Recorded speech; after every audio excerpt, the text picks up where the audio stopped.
You are looking at Julian's pronunciation guide, where we look at how to pronounce better some of the most mispronounced words in the world, like this other curious word. But how do you say what you're looking for today?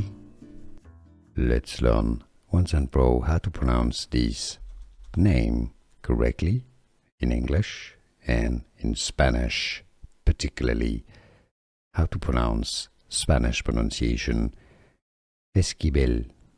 Now, depending on the country, the V may be pronounced like a B or like a V, slightly like a V. Esquivel in Spanish from Spain, it's going to be Esquivel. In some other Spanish-speaking countries, it may be as Esquivel, but that's kind of fine. Esquivel or Esquivel. Here are more videos on how to pronounce more confusing words and names too many mispronounced. Like this video if you found it useful. I appreciate your support. I'll see you soon and thanks for watching.